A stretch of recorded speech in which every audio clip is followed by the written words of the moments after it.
dúvidas, apenas na versão Isekai de Domekanojo você vê Tachibana Hina bebendo do líquido de Kobayashi Harawara-do. Domo, meu querido e minha querida Kohai, sejam todos muito bem-vindos para mais um vídeo de Domestic Konakanojo, onde irei apresentar para vossas senhorias, irei exaltar, irei falar o que eu gostei do capítulo alternativo de Domekanojo, que tem menos de 10 páginas, mas que cumpre seu propósito, que era entreter, divertir e distrair o leitor, o fã da obra de Keisasuga Sensei.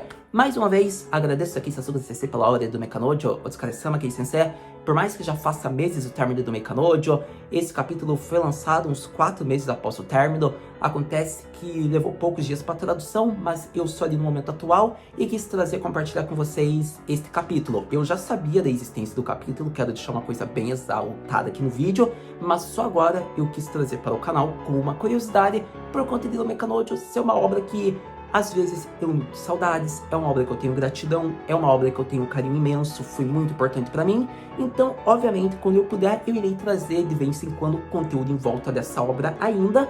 E acho relevante porque sempre tem alguém também que é da época de Domekanojo e gosta de ver a Haru Senpai trazendo mais alguma coisa em volta de uma obra tão amada, tão odiada, alvo de diversos sentimentos. Para todo caso, já conto com seu like, com seu compartilhamento e com seu comentário em torno do que você vai achar do vídeo, do que eu vou lhe apresentar e também desse capítulo, pois isso ajudará bastante o alcance do canal, ajuda também ao YouTube ver que as pessoas gostam do conteúdo do canal, então eu ficaria muito contente que vocês ajudassem, porque isso me deixaria muito motivado. Então, por favor, ajude dando like, compartilhando, e se é a sua primeira vez, seja muito bem-vindo. Espero que você goste do meu canal e do conteúdo que eu posso lhe proporcionar em volta dessa indústria tão linda, maravilhosa de animes e mangás e tudo relacionado. Então, para você que chegou, para você que já é antigo, mas faz tempo que não via pro canal, conto com vossa presença a partir de agora, voltando, vendo os vídeos do canal. Então acredito que a partir de agora, vamos falar sobre a versão alternativa de Domekanojo em Isekai.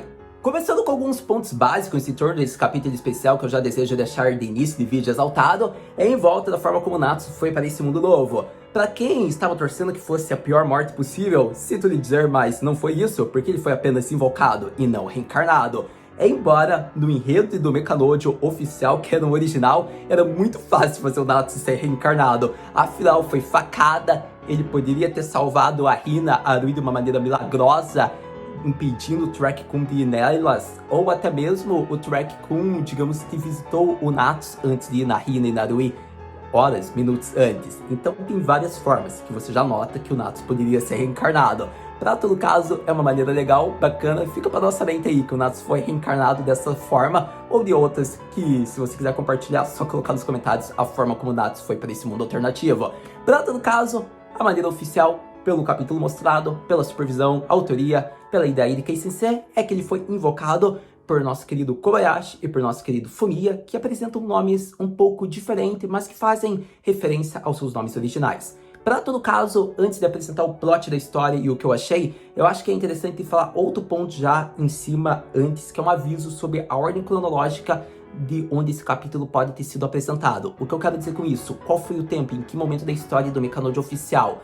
Olha, é uma questão difícil, não dá pra saber, é só suposição, mas eu acredito que se baseia logo no período que o Natsu está ainda como um Gakusei ou quando ele está se formando. Eu acho que é o melhor momento pela forma como ele age no capítulo, ou até mesmo se a gente for se basear pelo traço da Arui e a forma, o modo de falar dela. Então, ao meu ver, seria nessa época que foi baseado o capítulo. Digamos que era para se situar nesse tempo. Mas, obviamente, meus queridos, pode ter sido em qualquer outro momento que a autora quiser. Mas eu acho que até isso não é o foco, né? E sim um capítulo especial. Mas, para todo caso, acredito que só tendo solucionado essa possível dúvida, tendo respondido, agora sim, vamos para o plot de como ocorreu o capítulo. Começando a falar sobre o capítulo e o que rolou na história, a gente vê que nosso querido Natsu desperta e é mostrado que ele foi invocado por um assassino chamado Mary e por um bispo chamado Fumiero, ou algo assim.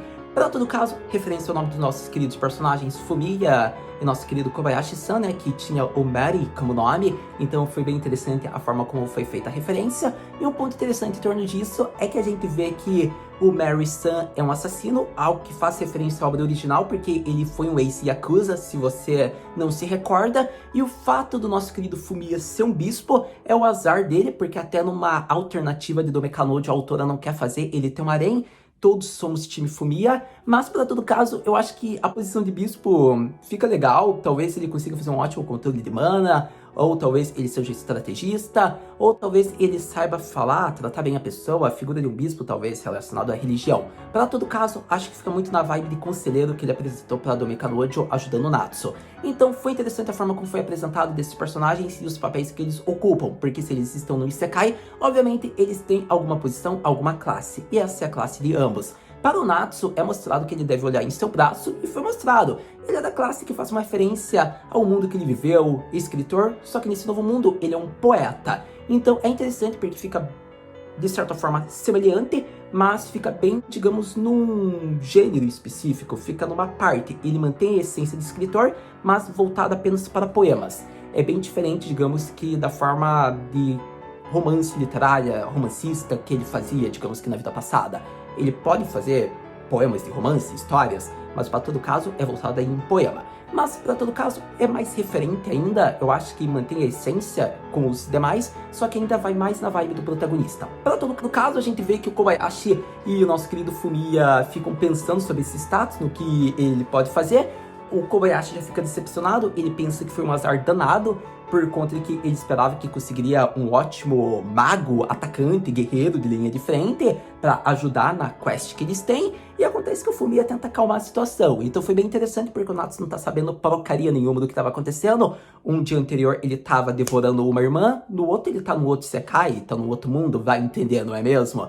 Então acontece que a gente vê que nosso querido protagonista tá pensando que tipo de inimigo formidável eles terão que enfrentar, e acontece que o Kobayashi fala que é o pior inimigo de todos, é diferente daqueles restos de inimigo ao redor deles. Dessa vez são um tipo de dragão bem difícil de enfrentar, level 60 acima. Acontece que é bem na vibe, né, RPG, Isekai, e acontece que nessa vibe de fantasia vemos que é mostrado as formidáveis e beldades criaturas. A gente vê que Tachibana Hina e Tachibana Rui estão como dragões, e acontece que isso parece mais uma sucumbus em modos, me desculpe, mas parece mais, digamos que uma demoniazinha, mas para todo caso é dragão, tá considerado, então vamos respeitar. Acontece que Hina é do tipo dragão de fogo, ela mostra o porquê ela continua sendo superior a Rui, afinal seus status são muito mais elevados, enquanto Rui é um tipo que está provavelmente evoluindo ao meu ver. A gente vê seus status básicos, a gente vê que ela é do tipo água, então é interessante tudo isso, porque assim ambas estão preparadas para atacar. A gente vê que o Kobayashi faz com que o Natsu pense em alguma coisa, e ele diz que no mundo dele a salvação era a cachaça. E acontece que ele diz para usar um licorzinho bacana. A gente vê que o Kobayashi já tira do grande piu-piu dele, ou melhor dizendo, da calça, uma grande garrafa de uísque, e assim ele usa. Hina é comprada pelo uísque, pela bebida, algo clássico, referência à obra original, né, que era um dos hobbies dela. Inclusive tem vídeo do Mekanojo voltado para o hobby dos personagens, só você dar uma olhada, e acontece que um desses era relacionado à bebida, que a Hina gosta bastante de beber nas horas livres. A própria autora falou, e eu disse um pouco da minha opinião sobre isso. E para todo caso, aconteceu que ela bebeu, e assim ficou muito mais fácil, porque ela ficou meio que em um transe, ela ficou manipulada por essa técnica deles. E assim a Rui não daria conta de 3 predadores. E acontece que elas foram seladas, praticamente acabou, porque a Rui pergunta se quem fez isso foi o Natsu, e a partir de agora, já que ele foi a pessoa que organizou isso, que fez com que elas perdessem a batalha, elas farão dele o marido delas. E a partir desse momento, o triângulo amoroso em um Isekai começa, por conta que o Natsu é levado pelas garotas dragões, pelas Tachibana Kyodai, enquanto a gente vê, né, que o Fumiya tá pouco se ligando, igual o nosso querido Kobayashi que tá pouco se lixando, e ambos deixam o Natsu ser sequestrado, e assim conclui o capítulo de uma maneira satisfatória, divertida e interessante. Sem dúvidas, um capítulo ótimo para exaltar a forma como o Natsu poderia ter sido levado graças ao Track Kun, que infelizmente não foi dessa maneira, mas que não deixa a desejar para a nossa imaginação dele no Isekai. Para todo caso, meus queridos, gostei, foi muito divertido, ótimo para distrair, poucas páginas. Eu diria que poderia ser muito bem um one shot. Para quem não sabe, o one shot é praticamente um capítulo extra que tem começo, meio e fim de história. Acontece que a história é muito mais vasta, completa. Normalmente o one shot é usado, digamos que para os autores, quando eles estão iniciando uma série, digamos, mostrando a proposta. Então eu não veria problema, né, no caso de ter um one shot de Dome Kanojo no Isekai. Eu gostaria de uma historinha um pouquinho mais vasta, com a Hina sendo uma grande rainha demônio, A Rui sendo uma sucumbus, porque faz muito justa a sua personalidade, a maneira com que ela age. Então seria legal ver ela seduzindo o Natsu. Quem sabe o protagonista tendo uma mudança de personalidade, sendo um predador que vai caçar sua presa, se é que você me entende, e assim ele devora por inteira quem ele encontra pelo caminho. Seria bacana também. Para todo caso, eu acharia que seria muito bacana, porque poderia ter muito mais referências à obra de Domekanojo. A gente nota que esse capítulo teve, e acontece que no one shot poderia ter muito mais do universo. Então, eu fiquei meio chateado por ser muito curtinho, porque é uma obra que eu gosto, e que infelizmente se manteve só como capítulo extra, como a gente já conhecia que a obra proporcionou ao longo de sua serialização vários capítulos desse tipo, só que daí focado no universo da história, por mais que fossem extras. Por exemplo, os capítulos extras dos últimos volumes de Domekanojo era focado já na vida de adulto do Natsu, relacionado a Rui, vida de casado dele com a Hina. Então, é desse tipo de vibe o capítulo que foi apresentado. É para ser pouquinho, rápido, mas interessante. Para todo caso, Domekanojo é uma obra que eu gosto e espero que você tenha gostado desse vídeo. Caso tenha gostado, já sabe que like e compartilhamento ajudam bastante. Manda para sua crush, pro seu crush, fala para se inscrever no canal. Veja outros vídeos que podem ser relevantes e interessantes. Talvez eu coloque na descrição algum vídeo bacana para você assistir. Mas para todo caso, tem ótimas recomendações do canal. É só você clicar, ver, tem muita obra bacana que eu gosto de trazer. Então espero sua ajuda aí. E para todo caso, eu estou mais do que feliz em trazer o Domekanojo novamente. Espero que quem gosta do Domekanojo, quem gostava do Domekanojo no canal quando ele era serializado, veja esse vídeo e tenha se divertido tanto quanto eu de ter lido o capítulo. Para todo caso, poderia ser melhor? A proposta, eu acho que não. Se fosse um one shot, seria muito relevante. Eu acho que seria muito bacana, seria muito engraçado, muito divertido. Eu acho que poderia ter sido muito melhor. Mas, para todo caso, não era esse o propósito, digamos que, da história.